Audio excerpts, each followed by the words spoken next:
Nairi na naman, si Ngani Bayaman din, magabulaan na naman. Uwa ito, taga-sitap na naman ng pampulutan. Hindi man pampulutan niya, yan ay pang-ulam. Wow! Ayun na nga ni, tilagay na ni Tiyo yung kanyang pang-ihaw. Ay talaga naman, ay yung gawa-gawa naman ni Tiya, hindi wala ang ginayat. Ayan ginayat ulit ni Tiyo at para maganda ang pagkaluto ng tulingan. Ayan nung kay Tiya na yun. Ayan na nga ni po, habang nag-iitap nga ni ng isda ay nagpunta sa ulingan si Tiyo, nag-uling ng bao.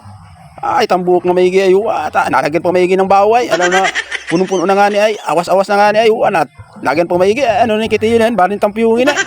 Ayan na nga ni po si Tiyo at kumuha na nga ni ng saha at talaga namang, ayan yung pantabo ni Tiyo doon ay sa kanyang inauling. Tapos ngayon, kumuha ng dahon din ng saging at yun ay para doon sa kwan. Taklob sa ibabaw ng saha. Habang nga ni si Tiyo ay nagauling, ay nagtadtad ni rin saha ay yung mga, ayan man din yung inatadtad ni Tiyo na para dun sa itik, yung mga alibutod ng saging. Tewat, ang ginawa niya, nagadumugan may ginong itik yan. Ayan na nga nit, nakatapos si Tiyo, luso, mga itik, bira, ano na yan, kain may kayo at para kayo tumaba may git, nang mapulutan kayo ni Tiyo, pag may bisita, nung tuwari.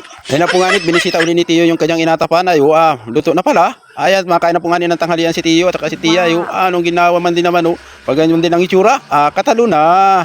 Ang nagpasarap doon ay yung okra. Ayan nga nit, katapos lang nga kumain ni Tiyo sa tanghalian ay iri naman ang pinuntahan ay tinabunan na nga ni yung uling. Ayan nadiligan pa ni Tiyo ay.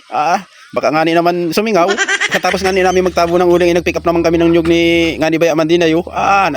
Nagkukusyonan pa kami kung saan kung ano ang bilang na. Baka inadain na yung bilang ay kawawa naman yung may-ari. Ano na yun?